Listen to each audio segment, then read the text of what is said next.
नमस्कार. आपल्यासोबत अकोले बाजारचे नजरा टूरिझमचे रवी ठोबाडे सर, त्याचबरोबर सचिन सर आहे. रवी ठोबाडे सरांचा अभ्यास खूप छान आहे. आपल्या अकोले संदर्भात त्यांनी खूप माहिती जतन केलेली आहे आणि अकोले माझा या यूट्यूब चॅनलवर त्यांनी टाकली पूर्ण अकोल्याची माहिती त्यांनी टाकलेली आहे. अशा प्रकारचे आपण आता आहे विरगावच्या या ठिकाणी. विरगावला अशी अतिशय सुंदर अशी बारव त्यांनी आपल्याला या ठिकाणी दाखवलेली आहे. या बारवे संदर्भातलं जे नियोजन आहे ते कशा संदर्भात या बारवेची निर्मिती झाली असेल, काय असेल ती थोडी संदर्भात त्यांनी आम्हाला समजून सांगितलं. साधारणतः बारव म्हटलं की आपल्याला अहिल्याबाई होळकरांची आठवण होती. अहिल्याबाई होळकरांनी खूप बारव बांधलेले आहे महाराष्ट्रातल्या बऱ्याच ठिकाणी. रस्त्याच्या कडेचे जे रस्ते होते जुने त्यांच्याकडेला जे वाट सुरू असते त्यांच्यासाठी पाण्याचा स्रोत शोधून आणि बघून त्यांच्याकडून त्या पाण्याचा स्रोत शोधून अशा स्टेपवेल जे आहेत म्हणजे बारवा बरोबर तर त्याचं बांधकाम केलं.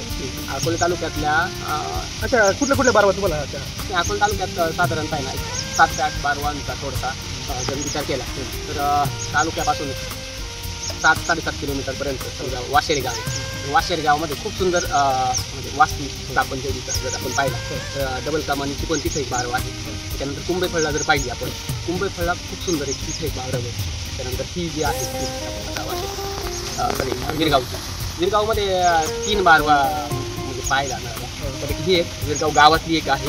त्यानंतर थोडंसं पुढं गेलं की मग तिथे एक डबल कमानीची आहे खूप सुंदर आहे. त्याच्यानंतर औरंगपूर फाट्यावर म्हणजे साधारणतः 4.5 किलोमीटर अकोल्यापासून तर ती आता जतन केली म्हणजे उत्खननात सापडली गाडली गेली होती. त्यानंतर असं म्हणतं आमच्या गावामध्ये इंदोरी फाट्यावर पद्मावतीचं जे मंदिर तिथं एक बारव होती पण ती पण गाडली गेली म्हणजे त्या काळाच्या ओघामध्ये त्या सगळ्या संपुष्टात आल्या. त्याच्यानंतर दुसरा प्रश्न असा होता की तुम्ही सांगितलं की अहिल्याबाई होळकरांच्या कार्यक्रमामध्ये एकदम सुंदर असं त्यांनी जे वाटसर असतील किंवा स्थानिक बघून आताच्या ग्रामीण भागातील लोकांना पाण्याची व्यवस्था काही उपलब्ध व्हावी या दृष्टीने त्यांनी विचार केली आहे. आज सगळे तुम्ही पाहिलेल्या बारवांपैकी तुम्हाला आवडलेली बारवा असतील अतिशय सुंदर अशी कोणती? ती वाशेरीची ते खूप सुंदर गावात आहे. तुम्हाला ती का अशी आवडली? कारण त्यांनी स्थानिक गावातल्या लोकांनी काय केलंय तिचं जतन केलं आणि ती जतन करून तिचं पाणी स्थानिक गावातल्या पाणी पिण्याच्या टाकीमध्ये पाण्याचा उपसा सुरू आहे.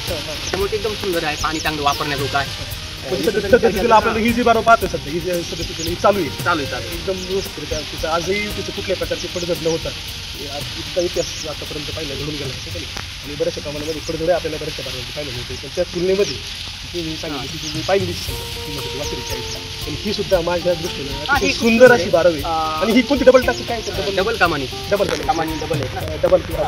जास्त जिथं असेल प्रत्येक ज्या बारवेला असेल आता मी तर पाहिलं गणपतीचं प्रत्येक बारवेला गणपती आहे शंकराची पिंड. प्रत्येक त्याचं कारण काय म्हणजे एक अंदाज मला म्हणजे तेवढा इतका जास्त अभ्यास नाही आहे माझा पण मला एक माझ्या बुद्धीला जे पटतंय ते असं असेल की आपण एखाद्या मंदिरात जात असेल ज्या ठिकाणी चप्पल किंवा त्या वास्तूचं पावित्र्य राखावं बरोबर म्हणून चप्पल बाहेर काढून पहिलं दर्शन घेऊन मग पाण्याच्या स्रोताकडे जाऊन आपण कान घालून किंवा दर्शन तिथं थोडं बसणे बरोबर त्या सगळ्या पवित्र राखले.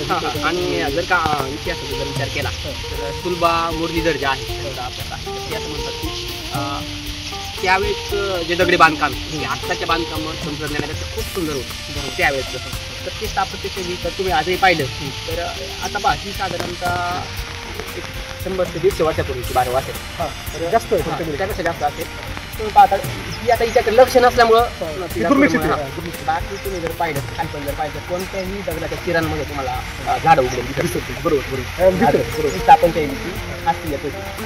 आणि आता हे पाणी माझ्या माहिती आहे हे सगळं शेतकरी काय करतात वापर करतात म्हणून ती चालू शेतीमध्ये आपण काय माहिती अतिशय रस्ते बसून तर अगदी हक्कीच्या अंतरावरती आणि मला वाटलं सुद्धा नव्हतं की अशी सुंदर असं कार्यशैलीच्या त्या काळातला नमुना मला पाहिला देखील तुमच्या दृष्टीने माझ्या दृष्टीने अत्यंत आनंदाची गोष्ट अशा पद्धतीने ऐतिहासिक गोष्टी आहेत. बारव आहे विरगळ आहे आता बारवाचा महाराष्ट्रभर अभ्यास ते रोहित काळे म्हणून खूप बारवा एकत्रित करून सगळीकडे नेटवर्क टाकलं माहिती पूर्ण शेतकरी टाकलेले आहे. विरगळांचा आणि लिगानेश्वर त्या विरगळेवर खूप चांगला अभ्यास करून त्यांचं ते काम चालू आणि त्यानंतर कुठेतरी एक छोटासा हरिता वाटा म्हणून आपण तालुक्यातले करायचं काम चालू. खूप धन्यवाद. कॅमेरामॅन जे आहेत त्यांचंही खूप खूप धन्यवाद. अशी अतिशय सुंदर वास्तू इथं मला पाहायला मिळाली. खूप